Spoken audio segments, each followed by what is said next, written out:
we're on now? We're on live now. Okay, hey, Tom here, FlipAnything USA. So on my blog, I share how I made my fortune in real estate, starting at 19 years old, millionaire at 28. It's been a long time ago, but guess what? Everything's still the same. Wrote a book, Wake Up and Smell the Real Estate, bestseller on Kindle and Amazon. You can get it in paperback for $20 or $10. It'll be the best money you ever spent. It's most information you're going to get for the least amount of money expended. So I'm testing out my new equipment here. I've got a pretty big studio here, but I haven't really had the time to set it up. And I probably got $100,000 worth of equipment around me, and I've been doing most of my videos with an iPhone. But today I wanted to talk about getting started. Also even Ben Mallah, had some kind words for President Trump, and I saw people jumping on him, getting upset, and it's so silly. The way things are right now. Listen, somebody does a good job or a bad job, call them out on it. That's fine. But the idea that everything somebody does is bad is pretty silly. And I can tell you right now, you better remove politics. And however you feel, when you're a businessman, you look at numbers. You want to make money. You don't care if the person working for you is black or white or Asian or whatever. It doesn't matter. They're a part of how you make money. And I've never been prejudiced in my life, and I know people like to say Trump is a racist, but I've never seen it. I've met President Trump before he was president. And you know what? He's an engaged guy. He watches you like a hawk. He listens to every word you say. He's a very charismatic guy. I also met Rudy Giuliani that day, and actually Don Trump Jr. But this isn't all about. What's it? Oh, give me the frame. Chat. Oh, chat. Oh, hey, Anne-Marie. Awesome. Glad you're here. Can we get chat up here? Should be able to. Yeah, I wouldn't want to look it up too much, but. So let me know. I'm using a microphone now that I don't normally use. Oh, there you are. Hey, Anne-Marie. Glad you're here. Hey, Marcus. Cool. Glad you're in. So I'm playing with a couple of things here. Here, check this out. This is so when I do these live streams, you're going to see a lot more of them, I promise you, and we're going to get into a lot more cooler topics. I don't particularly like doing pre-recorded stuff. I am too lazy to do it, and the fact is I want to engage. I can tell you right now, there's so many of these yo-yos, and I'm not referring to Ben Mallah. I have high regard for Ben. But most people can't talk like this. They can't take Q&A because they don't know shit. That's what it is. They don't know anything. And so it's easy to do a pre-recorded video where you have no audience participation because you don't have to protect yourself because you don't know anything. If you don't know anything, you're protected, right? I'll take any question you have. I love real estate. It's been my passion. For my first deal was 39 years ago, and I've made a fortune, and I've had a hell of a life and a great time. And that's what you get in my book. You're going to learn how to make money, same way I have. And that's what I hope for everybody anyways. And I'm going to check this out. We'll go to a break. This is part of the new setup, the intro.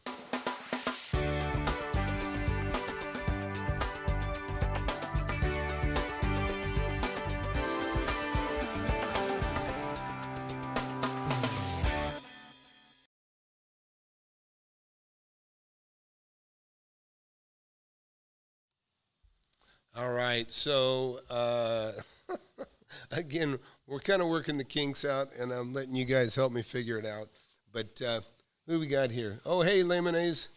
Glad you're here. Enrique, awesome. Miguel, Alex, very cool. Cool. So everything sounds good? Also, I can cut to the outro, too, that you normally see in my live things. I can cut to that, too, now. No, I don't know. And I got Trent here. He's my studio technician for That's his new title. But he's for the day. yeah, he's an accomplished guy. He's been helping me out a lot. And but you know what? Here's the other thing. I was watching Chris Crone. I mean, like 15 seconds of Chris Crone, and it looked like he was doing, I don't know, a bank robbery scene, some sort of something like that. You know, and you know, I see all these. I mean, it's almost like it is television, to be honest. I can tell you, I'm an investor. I'm a real investor. I don't have time for that crap. I just don't have time. I am busy. I am like frantically trying to figure out, I got to buy 3 properties now, okay? And I'm on a time clock. And I'm always looking for real estate. And I see these guys talking more about how they can tell you how to make money, but never really demonstrating it. And, you know, I'm telling you, a real investor would not have time to screw around with big productions. It's just not even possible.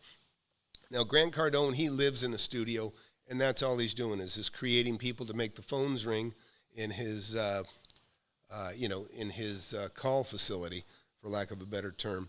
He's got a lot of chairs in there to answer phones, and it doesn't look like the academy where you learn, except learn how to close a deal on the people that call up to buy your book or buy your course or whatever. And every day I see Grant asking for your money, and instead of actually teaching you something. So let's go here. Let's see I'll take some questions. And you guys let me know if anything's suffering quality-wise. This is, and tell me if this is any better or worse than anything we've done in the past. And I don't mean the material. I'm just talking about the audio and the image. Okay, cool. Sound is good. Glad to hear that. Thank you. Okay, Miguel, hello, got your book, sending out letters now. What's the best way to get financing if you can't get owner financing? Well, get a deal and you just assign it to somebody like me that has money. Look, finding money is the easiest thing to do. It's the easiest thing, I'm telling you. And you know what? I was actually I was going to show you guys on Google Earth, and you know, maybe Trent will get it going over here. But it doesn't really matter. I can tell you I had a house. I don't have to show you the building. I mean, I'm happy to show you anything and everything I've ever bought. But to me, a house is a house, a building is a building.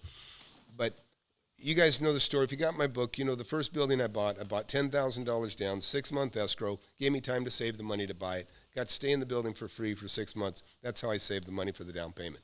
But the next deal I found, I couldn't afford to buy it by myself. So who do I go to? I went to my old boss. So in answering your question, look, go to the guy that owns a car dealership in town. The guys that own car dealerships are pretty damn wealthy guys. They make a lot of money. So I know there's just look for somebody self-employed that's successful, okay? Because usually when you're self-employed and successful, you're so immersed and busy in making money at what you do best, like me with real estate, that you ain't got time. Like in my case, my business is real estate. But when I've had other companies, it was very difficult to take time out to go look for the deals to invest. But so you can always find somebody that has money. And like I said, I called my old boss. This is how I learned about assignments, and I teach you all about assignments in my book. And get the book. If you're a first-time watcher, subscribe, get the book. You'll be glad you did. And whatever. If you're not, then I don't know what to tell you. But that second property I bought, I think I had it tied up for $150,000 or $170,000. I figured it was worth $220,000. So I figured there was $50,000 to $70,000 to be made. And I went to my old boss, and I said, hey, boss, come over, look at this thing. And he comes over, and he goes, yeah, Tommy, that's a hell of a deal. He goes, but I don't want a partner. And you guys know the story. You've been following me so long, a lot of you. I just go, huh? And he says, how about I just give you $20,000, and I'll buy it by myself? And I'm like probably 20 then. I'm like, that's a fantastic idea. And so I took $20,000. He went off and made 50 or more. I don't even know anymore. But that's how it works. That's how it works. If you don't have money, don't worry. Finding money is easy. You'll find somebody to buy you out if you do your work. If you find a deal under market, that's the secret. You have to buy something that somebody can afford to sell you for less than it's worth, and that means a property that somebody else owns outright. People squander their inheritance all the time. I've bought lots of properties from lawyers. In fact, there's an actor that just died. His name's Paul Koslo. Look him up, Paul Koslo. Paul Koslo was a bad guy in a lot of 1970s movies, in Charles Bronson movies. He's just kind of a weaselly, nasty, skinny guy, but a great actor.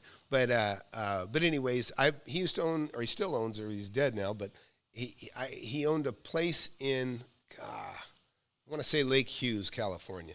And this is a big biker stop. And there's a place called the Rock House where bikers would park their bikes. They go there every Saturday or Sunday. I'm sure that's still the same routine. But about 35 years ago or so, I bought a 200 by 200 lot that was right in the middle of what we called the town of Lake Hughes. And he'd owned the rock store, and from my understanding, when he died, he still owned it. But anyways, and that was a good deal. That one was one that I bought with a partner, and then I let the partner buy me out. I just turned it over, assigned it to her, and she had it on her own. But there's things you can do. As long as you can find a deal, everything is easy. Making money is easy. It's easy compared to working your whole life at a job. Okay, let me put it that way. So I don't want to ignore anybody's questions, so I'm going to get on it. Okay, Tracy, of course you can ask a question. Just jump in line. Richard Lloyd, my lavalier mic will solve that for you. I guess I must be fading in and out. Give me more detail, please. Luca, where are we are in, or whatever, we are in a market right now. Where are we in the market right now? Is it good? Okay, look, it's always a good time to buy if you know what you're doing. If you know what you're doing, you're going to buy under market relative to today, okay? If today things are 20% less than 3 months ago or 4 months ago, then you buy for less than what it's worth today, so you can flip it. Now, a lot of people like to make the argument that during COVID, real estate held. Well, guess what? The whole world was froze. You don't know if values went down or up. Guys that had money that were going into escrow to close, they're set. Loans were approved. Everything got put off. All that stuff closed and happened. Right now, today, you're going to start to see whether we're in trouble or not, okay? And some places are going to get harder than others. And usually I don't talk so confidently about the market. I'm a guy that kind of says, you know what? I don't know. Because that's the only thing I'm sure of is that I don't know. But at this moment, I can tell you right now, the Band-Aid is worn off. The stimulus is worn off. So right now, the stimulus money's run out. And I'm talking about businesses. I'm not, one of the big mistakes that was made with this stimulus was giving people a $1,200 check that were employed. I think that was a huge mistake to give money to people that didn't need it while there's people that still need money. And it's all run out. And then, of course, the extra $600 on top of, fair unemployment, I think was a huge mistake because it created people that didn't want to go back to work. But again, we are where we are. But the businesses that survived, think about it. Bars are just dead. I'm looking at real estate deals. I'm seeing the values drop on big strip centers, I'm a fan of commercial strip centers. And if they've got a gym in it, like an Anytime Fitness type gym, they're dead. Now, I have other gyms that rent from me. Everybody's okay. But these are, jiu-jitsu. These are martial arts. These are dance schools. What else do I have? I have also like a Montessori school that rents from me. And I actually bought an entire elementary school from a county about 10 years ago. But it's not a school anymore. But anyways, I'm trying to cover your questions there. So let's see what else we got here. So where we're at in the market, though, is you're about to find out. But I can tell you right now, our economy contracted 30%, meaning they spent 30%. In other words, 30% less money was circulated. And so we're starting to feel it. It hurts. That means, business is down 30% overall.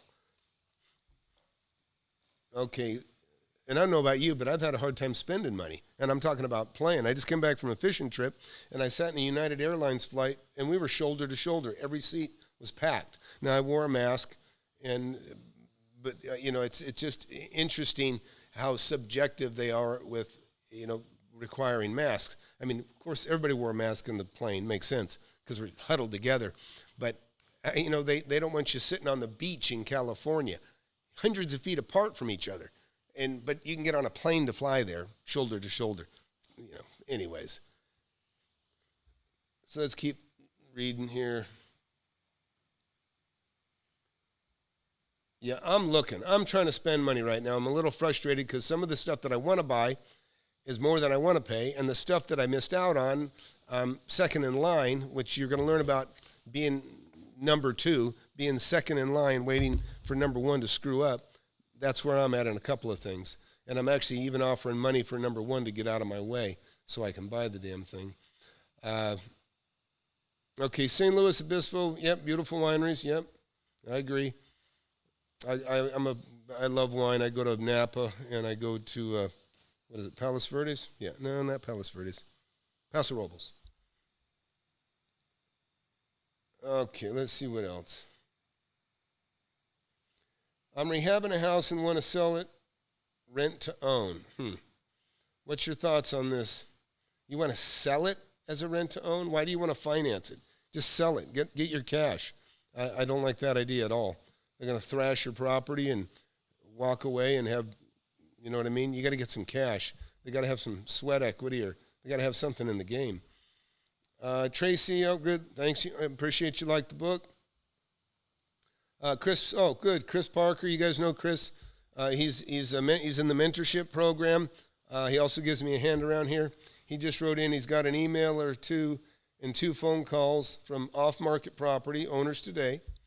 Oh, he's testifying that my methods work. Just have to put it to work. Thanks, Chris. Yeah, look, one thing I know, I've been doing this for almost 40 years. I've made tens of millions of dollars. Listen, you know how they say thieves stick together? You don't see me. I mean, look, I like Ben Mallah. I'd say Ben Mallah's a real deal. Ben and I are probably the only ones that don't really take any money from anybody, okay? Ben doesn't even have a book. He's just doing whatever he wants, and that's what you get to do when you're wealthy. You get to do whatever the hell you want. And anyway, but there's a lot of people out there that are the same. They have no experience. They are teaching theory. They're not even teaching. They're just putting their name on something and selling paper. That's not an investor. That's not the kind of mentor. That's not the kind of teaching experience you need. You don't need to learn from somebody that's selling you a theory, okay? Don't waste your money. Let me tell you the worst thing, and I'm never going to stop mentioning this. The thing I really don't like about folks like Grant Cardone, to be quite honest, and others, is because I think that they're not doing any service to the people. The little guy that has less than a couple 100,000, little guy that has less than $1 million even, okay? When you take money, but even smaller than that, even worse, because that's your seed capital. When you first start, okay, maybe you have zero, okay? And then you do an assignment, or you flip something, or you get a partner, and you make $5,000. That's how I started. Got $5,000. Oh, wow, this is $5,000 I didn't have before. Boom, do it again. Now I got 10, now I got 15, now I got 30, because I keep doubling my seed capital, right? That ain't going to happen when you go hand it to Grant Cardone. He's not going to double your money. It might take him 30 years to double your money. That's what I'm talking about. You have to have control of your own money. Otherwise, you can't do anything. You buy a piece of property, you build up equity in it, even if that's the slow route to get rich, is accumulate property over time. And that's fine. It's a fine route to go. If maybe you're a successful person, you make good money, and really that's kind of how I consider Meet Kevin. Fantastic YouTuber, makes a pile of money. He can buy real estate. He can buy real estate and let it go negative because he's got the money from the income from his YouTube, and he's a fantastic YouTuber. He can support the habit. I don't love his investments, but he's in a different class of investor than what I think most of you watching are. If you're not rich, that's not the way to go. If you're a regular guy starting out with modest means, this is your ticket right here. This is where you start, okay? Minimal risk, minimal investment, $10 for a book. And believe me, the money is peanuts to me. The money on the book is a joke. I mean, I'm not going to mail it to you for free, but this is about as close as I can to do it. But let's keep going to questions. I don't like people taking people's opportunities away from them in the future. And I think that when you get somebody to invest $5,000 or $10,000 into a property that you're going to buy, and now that person's stuck, their capital is gone when they could be doubling it every few months, And that's the shame of I see with people investing in stuff like that. All right, great video quality, nice change. Hey, thanks, Asset Trader. What do you think about paying for leads and using lead services? Dan, I create my own leads, and I pay for my own leads because of the way I find them. And, there's resources like PropStream, and you know what? I can't stand these guys that say link below, but I do like PropStream, and there is a link below. But I'm not pushing it. In fact, they charge $97 a month. That's a lot of money for some people because a lot of this information you can get it. It's a little harder to get, but you can get it for free on the web. You can go into the county clerk's office online, and you can get information on owners and find out whether they're homesteaded or not. You can get all that stuff for free. But if you got the pocketbook for it, you can get the app. It's a cool app. I have it. I mean, I'm using the app. But there's other ways, and I have a video I've shared with people, or in the class and the mentorship, I've shown multiple ways of getting the information. But back in the old days, I used to have to get it from a microfiche, okay? I'm talking about in the 80s. I had like 3 girls working in my office, and all their job is to look at microfilm. Microfilm puts like 100 documents on a piece of film this big, okay? And they're moving this little 3x5 index-sized card piece of film around, and each time they moved it, then they're typing in. And I was creating my own database, really doing it the hard way. And then later I went to a thing called Data Quick, and I would get it through a very clumsy phone line computer system. But it was like, at the time it was like a rocket ship. So it was a fantastic way to get the data at the time. All right, let's see. Planet Fitness in Killeen is still open. Man, I'm glad to hear that. The law in Texas state that masks are required in all public places. Yeah. I don't know about Planet Fitness. I'm actually thinking of Anytime Fitness. For your residential rentals, what is your cash-on-cash return benchmark? When it comes to, here's the deal. With residences, I don't love residences. I don't love houses for cash flow.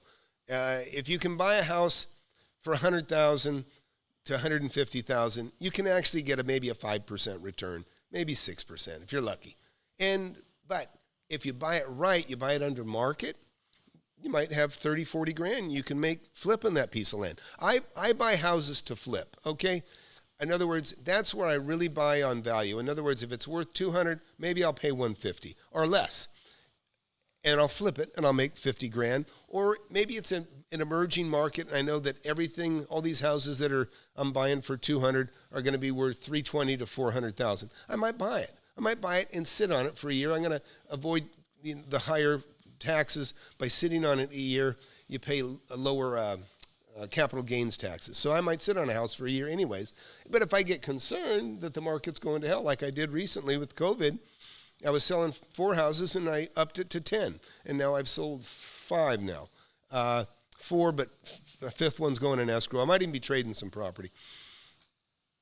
So to answer your question, I don't really buy houses for cash flow. I buy houses to make money on them, like immediately. I buy them under market, and I buy it based on buying it under the value of whatever the value is today. I try to get it for at least 30% under market. And that's how I do it. If I own several houses in the area, or maybe I have plans to merge lots and rezone it to office, that happens too. There's different things. But in general, I almost never buy a house over $300,000. In fact, I'm not sure I've ever bought a house over $300,000, to be honest. because they don't pencil. At $300,000, they just almost never. They're such a shitty return. It doesn't make sense. But I'll buy a $400,000 home if I can get it for $300,000 and flip it. That I'll do. But again, I think that answered your question. Okay, so Planet Fitness is open. Yeah, I'm dying to get back into jiu-jitsu. I'm going to start soon. I'm not interested in Paso Robles. I have somebody I like a lot over in Napa. If I was going to do something, I'd probably buy over there. Tom, if you buy a house for 20% below market and try to sell it a month or two later, is it hard to get it appraised for its actual value? No. I mean, look, most appraisers will appraise a property for what you're paying for it, okay? Let's just say you got a property that's worth $175,000 and you get to buy it for $150,000.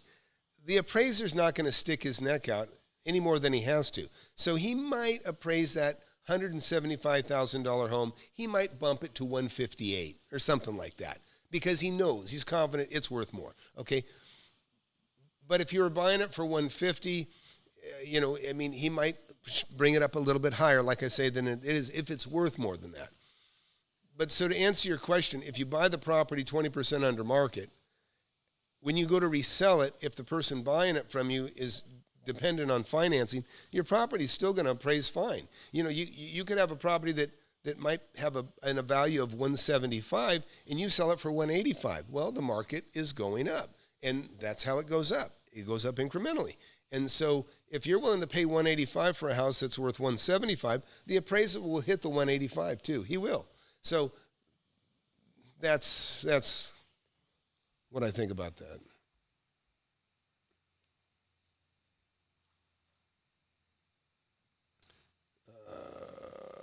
Lloyd, meet Kevin is now selling a YouTube course. Barely mentions real estate. Well, you know what? Kevin has got some serious YouTube skills. He really does. I might take that course, to be honest. I think I know what he does, and I've been observing it. And that's the other thing. When you're already wealthy, if something starts to feel like too much work, you don't want to do it because you don't have to do it. Look, I owned a restaurant, the one that I sold for $750, or I bought for $750, sold for $950 or $930. Again, I owned a restaurant, and even if it was a success, I didn't want it, because even if it was a fantastic success, it doesn't pay me nearly as much money as I make sitting on my butt owning real estate. So it was just an investment. It was a land investment. And look, I can say about Meet Kevin, look, the guy works his ass off. I mean, I'm saying, I've made some fun, and I've gone and made some videos about him, about his investing, okay? It's not personal to him. It's about his investing. But I'll tell you what, he is a hell of a YouTuber. He's got a hell of a following, and anybody could, I'm sure he could teach people a lot about that. And that's really, to me, I think that's his power. He's a broadcast personality that makes a lot of money. All right. Vito, man, this is what's up. This is it. Grant may give you a 4% return. Yeah, I have no idea. I'm not interested. But I understand what you're saying. Devontae Lee. Tom, I'm negotiating on a 31 house portfolio in Alabama. He isn't open to owner financing, but I've got him to about $25K a door. Don't have the cash for down payment. Should I just assign? Yeah, if you don't have the down payment, what else are you going to do? I mean, if you can, negotiate the terms, if you can negotiate the owner financing, that would be awesome. But if you can at least, look, we call it a look, okay? Like I've got an offer waiting in my phone right now I need to sign. And what I ordered was, I offered like $1.5 million, and with a 45-day look and a 45-day close, meaning I have 45 days to approve the property that it's satisfactory for me. And then at the end of that 45 days, I have my $15,000 or $20,000 deposit becomes non-refundable. I give it to them because I'm going to close. I know I'm not going to tie anybody's land up for nothing. At the end of the 45 days, if there's a problem, I'll cancel it, and I'll pull my deposit out. If there's not a problem, we're going to sell, and he's going to get my $25,000 or my deposit, whatever it is, and I'm going to close within 45 days. In fact, I'm somebody that closes as quickly as possible because when I buy something, it's worth more than I paid for it. I don't want it to sit there. I don't want it to sit there in limbo. I want to sign it. And I'm afraid they might die and not be able to come sign the closing paper. And then I got to wait on a probate for somebody to be able to sign for them. I don't want any of that. So, just negotiate the best deal as long as you're getting it under market. That's the main thing. In fact, I might even put 4 or 5 houses together to sell as a package. So if anybody's got a few $1 million, I might make you a deal on selling you a package of homes that are beautiful. But you're not going to steal it from me, but I'll give you a good deal. Okay. Free convo. Will we see discounts in single-family homes? It depends on where you're at. I don't know. I mean, I dumped a few homes, maybe for a little less than I should, but then, now the way we are today, the big contraction, I feel a lot better about not selling. I mean, I feel a lot better that I did sell, and I'm still selling houses. I'm looking for bigger and better deals. I need houses, look, like I say, I use houses. I buy houses when I can't find commercial property, industrial, offices, stuff that gives me that I want to hold long term. Stuff I want to flip is residential. That's the stuff I'll buy and flip. I mean, unless maybe it's an apartment complex, which I don't love. I've owned apartment buildings, made millions on them, but it's not my favorite property. So you may see some discounts, sure. I believe it. Do I need a license to buy? Oh, come on, Kingdom. You do not need a license to buy and sell. You only need a license to represent somebody to buy and sell. Lodi, California is the Bay Area wine secret. Huh. Yeah, I was actually looking for gold there about 45 years ago. That's gold country. Okay, cool. So sell ideally after the 1 year mark versus 3% down. I'm not sure. Tracy, you must be talking to somebody else. That's okay. I'll move on. Can you talk about some of the mistakes you've made and the situations we should avoid? Man, we don't have that much time, but I've made a lot of mistakes. And that's what's one of the things you get. You get the benefit of my mistakes. Believe me, I've had some painful ones. I mean, I'm already disappointed this week. And it's almost always the same thing probably the thing that I get pissed off at myself the most is I should have called on that yesterday. I discover something, but I'm busy. I got 4 kids. I'm a guardian for my mother. I got all kinds of other shit to do, but I almost always discipline myself to hit the brakes, stop, grab, take time to look. Let me tell you, my kids have been staring at the ceiling inside a car, sitting in the car while I'm talking to somebody, 100 times, and I can tell you that's the downfall of being a real estate agent. I'm not a real estate agent, but the worst thing about being a real estate agent, I know I'm getting off topic here a little bit. The worst thing about being a real estate agent is I knew a guy that came from a very successful real estate company. And I said, man, why aren't you selling real estate like everybody else in your family? He was building homes. He said, I'll tell you why. He goes, when my dad used to get off work at 5 o'clock and I got out and I was off of school, phone would ring, we'd be about to play catch, he'd be gone. Because that's what happens. People have time to list their property, sell their property, show their property, shop for property. Guess what? After work. So a lot of times a real estate agent, their day starts after everybody else's work day ends. And it's a nightmare for the kids and for the parents because they get, that's why I say, I think about Kevin, I know he's got some little kids. I'm talking about me, Kevin, now. The worst thing is when you're working, you feel like, oh, I'm not being a good dad or mom, and it just sucks. But and Ben Mallah has a pretty good story about that too. And I'm sure I got off topic. But yeah, back to the mistakes. Yeah, but almost always the ones I regret worse is being aware that there's a property for sale and being second. Because I watch the market like a hawk, okay? And when something comes up, I'm almost always the first one there. And when I'm not, I'm super hard on myself. I get angry. I get pissed. I mean, I'm abusive to myself and my mind. I really, because I feel like I'm the best. And so when somebody outsmarts me or somebody is not, less lazy or more proactive, I take it personally. And those are the things that I beat myself up most, and those are the mistakes that are the most common. Now, there's other ones, but that's the one I can tell you right now is don't put it off. Don't put it off. Something that's before you, just go, step in. Feel a little uncomfortable, afraid to talk, step in and talk. Speak up.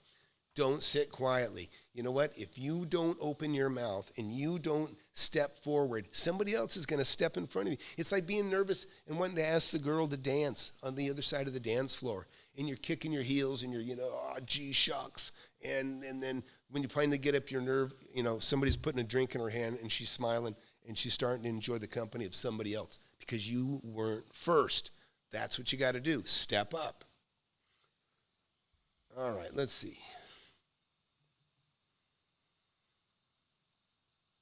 All right, free convo. Tom, should one buy a property in a hot growing market, even if you just break even? That's called speculation. I don't like it. Listen, if you can afford to speculate, go ahead. But, I can afford to speculate. And I'll give you an example. I buy a piece of land, and I pay $30,000 a year in taxes on it. And I sit on it for 10 years. Okay, I can afford to do that. But go back in time when $30,000 a year would have just gutted all my seed capital, right? I'd be sitting there living for my payments. And then sure, maybe in 10 years I make $1 million, but I could have probably made $3 or $4 million in that same time had I just turned. But even worse, and I'll tell you, here's something I tell this story once in a while. You'll go into an area where here's the first phase. Everything sells for just say $100,000. Oh, everything sells out. Now the second phase. Now they're starting the same price at $120,000 per house. And you're going, if you're in the first phase, you're going, all right, I made 20 grand. And so now they're selling for 120. Then it goes to the third phase. And now the third phase, they're selling the same house that you bought for 100 grand for 150. And you're like, God dang, we made 50,000, honey. This is fantastic. You feel good about the equity in your home, and everybody should. And now even the people in the second phase feel great about their purchase. But then the economy starts to tank, okay? And the builder who still has a fourth and fifth phase, who made money at 100 grand per house, guess what? He drops the prices now. Now instead of 175, he goes to 140. Now he's selling it for less than the third phase. Then he drops it down to 110. Now he's selling it for less than the second phase. Everybody's upside down now except for the guy in the first phase. And the guy in the first phase, guess what? He can't compete with the guy that's selling his home at 110. Because, maybe he can sell his for 110, but his is a used house. People will always go for a brand new home, okay? If it's the same damn model and the same track, who cares? You're going to buy new. Why would you do otherwise? So now the builder can compete with the first phase that he built 3.5 years ago, okay? That stuff happens. And that's how you can get yourself sunk when you don't buy your second home first. I had a good conversation with one of my students in the mentorship. And what it was he bought his second home first, okay? In other words, you start with something you can afford comfortably, right? So maybe that's a $100,000 home. Well, he went the other way. He jumped and stretched for the $200,000 home. And I'm not saying exact numbers, but he stretched for something he wasn't comfortable with, and it was taking all of his capital to own. Being a good dad, being a good husband, he's providing for the family. But in the end, he didn't have any capital to invest. And so finally he gets the money scraped together, and then he buys what should have been his first home, but he bought his first home second. And then, so what he did is he moved out of his first home into the cheaper home, and now he rents the second home. and he gets more money for that than he does, so it pencils for him. But those are mistakes you learn from, but learn from other people's mistakes. I'm telling you, that's one thing I've done really well my whole life. As I've been respectful enough and smart enough to listen to people that are older than me and that have already been through the bullshit. And, and I can tell you, I love books by wealthy CEOs. Charles Givens was a great guy. He has a good book. It's called Wealth Without Risk. He's long dead, but, CEOs of companies, Iacocca, all these guys have different stories about success. And the reason they don't mind sharing their success is because they've already made it. I mean, once you get wealthy, and that's why I'm sharing. Believe me, I wouldn't tell anybody anything. This book, this is a manual to make money. Why would I let somebody know how to make money next to me, right? And here's the deal. This is going out to you guys all over the world now. It doesn't bother me because here's the deal. I don't push this book locally in my area, in my town. Now, sure, people own it. My tenants know that I have this show, but it's not significant. It's insignificant to me now. I've got mine, right? I've got mine. It's not a big deal. And guess what? In California, there's 1,100 cities. 1,100 cities. Somebody's dying, divorcing, getting sick, whatever, losing their job. In 1,100 cities just in California. That's 1,100 opportunities in a state that I'm not even in at the moment. So there's opportunity everywhere in your city. This is the opportunities. People think that, things get bought up. It's too late. It's never too late. It's never too late. Everything is always turning. People are always dying, divorcing, etc. All right. Okay. Gianni. Hey, Kingdom, get my book. Get my book. It'll answer a lot of questions. You really need to get my book. And watch some stuff. Gianni, if looking at pre-foreclosures and someone paid back taxes on it, what are the ways to get them out of the middle to buy the house outright? Oh, gosh. Yeah, well, don't listen, I'm not sure exactly the scenario you're referring to. A pre-foreclosure to me is me buying the property from the person that owns it before they get foreclosed on. If you wait for them to get foreclosed on and then there's some sort of recovery time, well then just forget it. I don't like those kinds of sales, to be honest. I don't like the auctions at the steps. There's usually somebody there that wants to live in the home that'll pay more than everybody else. I don't care for it. I like blind auctions. I've made a lot of money. I made over $1 million I made a lot of money on blind. I don't want to go into it, but I've made some money on blind auctions. I talk about it in the mentorship, in the Zoom meetings where it's a little more private. Okay, Rui, let's see, from Portugal. Wow, new studio gear, very good. Sound, image, oh good, man, glad to hear it. Yeah, I remembered Not Brazil. I didn't have to read that. All right, thanks, Combo. I think I got a cool audience, too. That's the thing, I can tell you. The masses are the asses. I say it all the time. I can make a video and say make fun of me, Kevin, or whoever, right? And a lot of people jump in, and they love it. I mean, I get tons of views in a very short time. But really, only about 10% of those people are serious about making money, and that's the folks that are watching right now. And I'm just saying, you're lucky if 10% of the audience on the big stuff is really even interested in making money. But what I can say about the folks that watch me, I know you're interested because I know I'm not. I know you're interested in this subject because all I talk about is real estate and making money. It's not very controversial, okay? It's not very entertaining unless you share my passion to make money. And I get it. So I don't mind having, 11,000 subscribers. And I'm hoping someday I'll get to 100 or, but I really don't know that I'm somebody that could ever hit 500,000 because I don't know that there's 500,000 people that are that smart, that are that interested in making money. That's really my theory on it. It's not that I'm not super entertaining. I'm kidding. Let's see. Okay. Hey, Tom, can you list the top most important criteria you look for when shopping commercial property? An example, like what you are currently looking for with your 1031 exchange. Yeah. Right now, what I'm looking for, and I've got a couple of motivators. I got one, I'm trying to defer taxes. So I'm going to have, in 30 days, I'm going to have 25% less cash to play with than I have today. So I may buy a property. I'm still going to get a good deal, no matter what. It's going to be below market. Now, does it have to be 30% below market? Does it have to be 20% below market? Not really, because I'm offsetting 25%. That's a little different. Now, if I was just starting with cash that was all mine, and when I say all mine, not using some that I'm going to have to give to the government pretty soon, then I might wait and be more selective and have to get a better deal. So I've got the fact that I'm deferring taxes. It gives me a little bit of incentive to not hold quite the high standard that I do for making money. But I'm still going to make money. But cash flow is very important, of course. I like to look at the tenants. I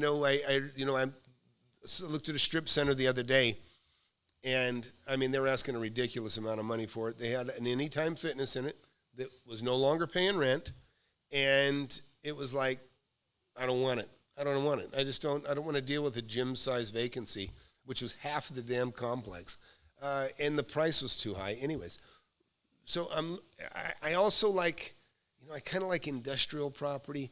I like offices. Some people are afraid of offices. I love office, but I love retail too. So I'm just looking for something that I can fill up. I get a little nervous sometimes with big warehouse. I'm in a big warehouse right now. I get a little bit nervous with big warehouses sometimes because, it's not something I'm as comfortable with. Like Ben Mallah, I heard him talking. He wasn't very comfortable with commercial and office. But he lives and breathes HUD, okay? I've had one HUD rental, and it was nice. The government made the check every month, so I get what he's doing. But at the same time, it's okay to step in new waters, but make sure you got a pocketbook to float you through the tough times that you may experience. Because a lot of times you don't get anything but a hard lesson, when you step into new territory. But yeah, a margin. I'm looking for a margin of profit. Number one, always. Okay, Dan Jenkins. Tom, when are you going to replace the cracked screen on your phone? We know you can afford it. Look, it's done. It's done.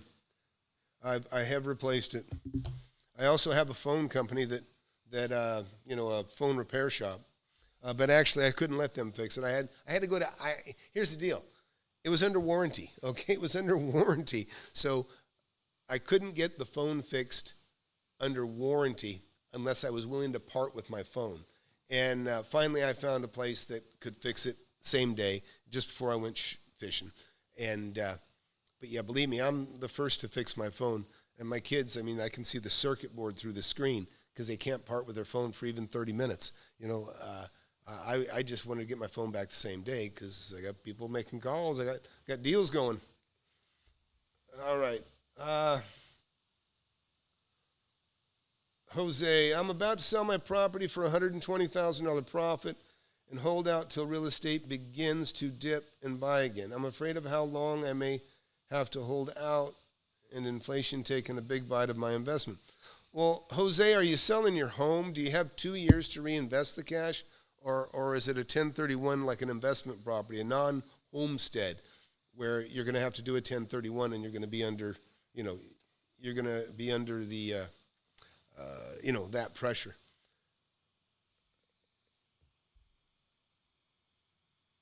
Okay.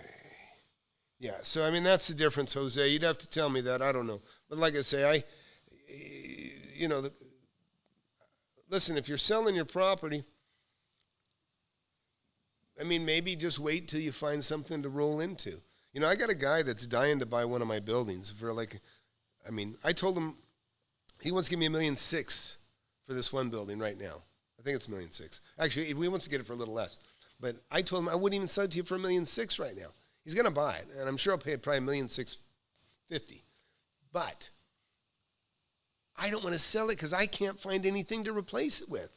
And if I sell that for $1.650 million, I'm going to end up buying something for $2.5 million to $3 million from just that purchase. The way I hold my properties, I have a bunch of different businesses or limited partnerships. Each one holds real estate.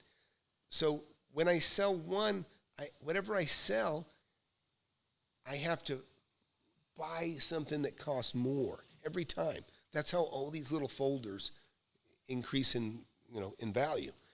Is every time I sell something, I sell it to buy something that's a good deal and that costs more. If I'm like this one that I'm selling for $1.6 million, I paid $240,000 for it. That's $1.4 million. I don't want to pay tax on $1.4 million, or it's been depreciated to zero. So I'll be paying, whatever. I'll be paying 25% of $1.6 million. So $400,000. I don't want to pay $400,000 tax. I want to reinvest that $1.6 million and buy something that's maybe 2.5 or 3 million, right? I'm a very low leveraged person now. Okay, I used to be highly leveraged and flipping and rolling and all the time. But I'm I don't have to do that crap anymore. I'm old enough. I got all I need. I still like to keep my money working, and that's what I do. But maybe not sell until you have something to roll into. But again, I don't know if you're playing with money from a house sale, your home sale, or if you're playing with investment capital. Okay, Alex, didn't realize flipping vacant land was so profitable. Just sold my first land flip deal in California last week. All started when I saw one of your land vids. Hey, there we go. It's a testimonial. Alex, send me your testimonial, please. Tom at FlipAnything USA. I would appreciate it. I've flipped. God, I don't even want to know. I don't want to exaggerate, but I can tell you, I flipped 40 properties, just 40 alone in one small area. And I know I've done at least double that. And I'm talking about just raw land. So you can definitely make a fortune. I'm glad I inspired you to roll the dice. And some people call it roll the dice. I think it's crazy not to invest. Let's see what else. Thanks, Darius. And Alex, man, I'm so glad to hear about that. You made a deal. You flipped some land. Believe me, it's wonderful. I used to have a stack of notes, all from properties I made anywhere from $5,000 to $15,000 cash on, and it was another $100 to $250 a month coming in every time I flipped a property. Plus, put cash in my pocket. Okay, let's see. Yeah, Darius, I'm not a fan of buying gold, but it's just not enough of a return. But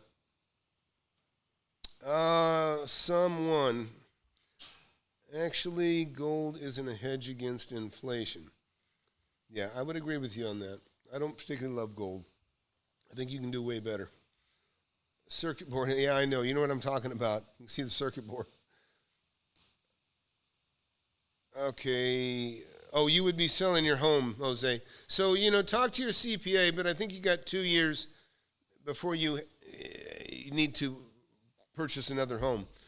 But, what you might consider doing is, just pull some equity, pull some cash out of that property that you have if you plan on living there, if you like the school district, if it works for you one way or another.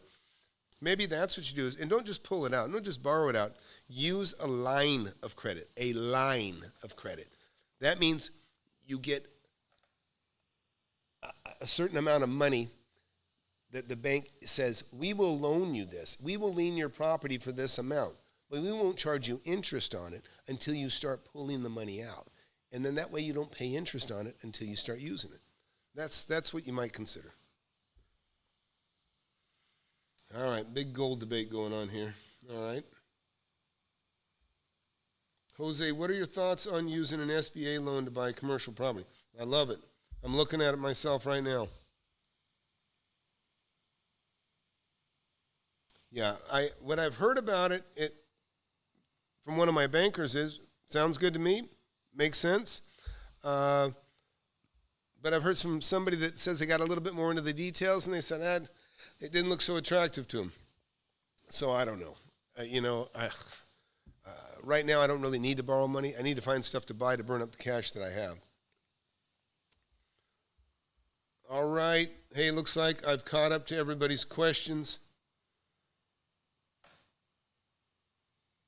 Gold cost of premium. Okay, the gold debate. Look, I don't know anything about gold. I used to prospect for gold in Northern California. I used to go, it was where they first discovered gold, Sutter's Mill in Coloma, California. And so I've panned gold, I've sluiced gold, I've dry washed gold out in the desert. I had a buddy of mine, Jack, I actually mentioned him in my book. The beginning of the book, you guys know, where I write, Dear Jack. Well, that's my buddy Jack. He was the prospector.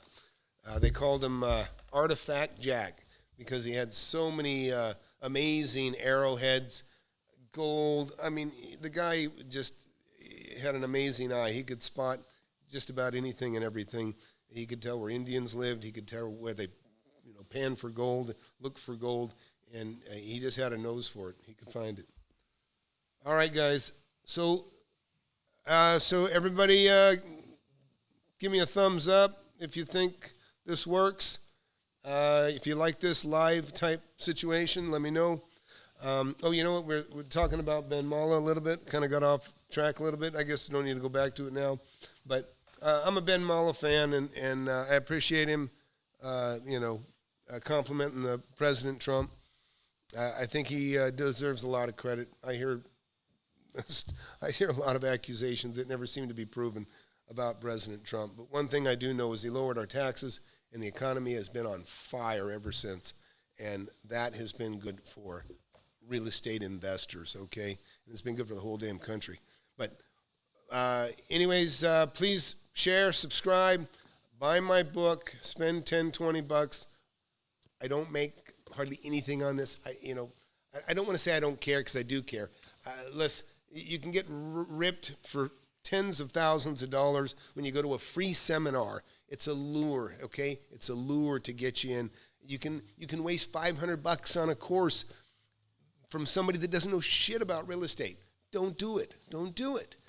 Look, you can just listen to my old videos that I've made over the last 3 years. Let that be your audiobook, okay? It's free. It's free. I don't want to see anybody get burned, lose money, waste their seed capital. It's a sad thing when somebody gets their money tied up at an early age, 20, 22, 25 years old. And, I knew a kid, and this is sad. This is really sad. His dad was a piece of crap, okay? It's my father-in-law. Anyways, he saved, this is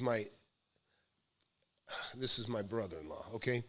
He saved $10,000 from a paper route, okay? $10,000 throwing papers from the time he was 13 till he's like 20, 21.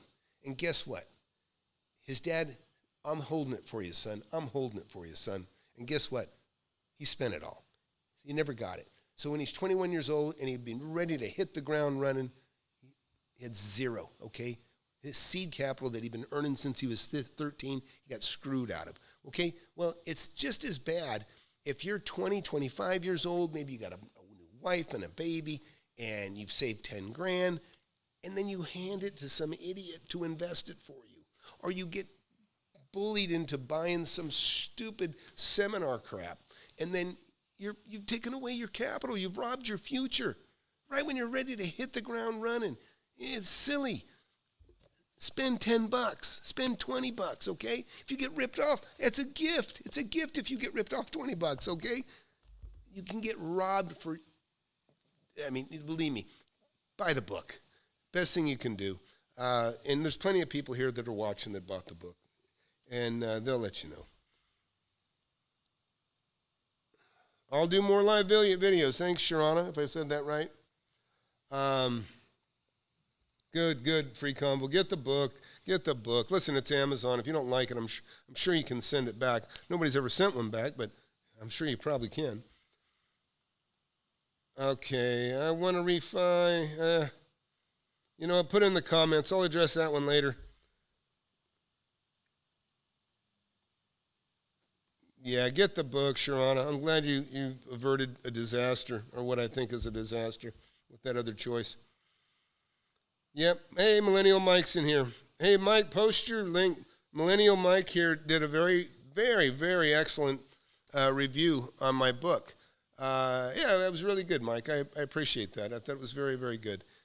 He took some time, and and I have other really good reviews. Go to FlipAnythingUSA.com, and Jeb Fuller, a guy that I really like. He's about the same age as me, and he's seen a lot of the same things I've seen over the last 40 years. A bit of a character, but he did a very nice review too. He did a video review. He did my first video review. He did it on Amazon. That's where I pulled the link off of Amazon when he did it. All right. So I'll kill it here. Again, Wake Up and Smell the Real Estate is my book, and the channel is FlipAnything USA. Please subscribe. You'll learn here more than anywhere. I know you'll learn from me if you're interested in buying land, buying houses, buying apartments, buying duplexes, buying real estate of any kind, okay? Owner financing. I don't know anybody that's done more than me, okay? Anyhow, thanks for watching. I'm glad you guys shared, and now here's the outro.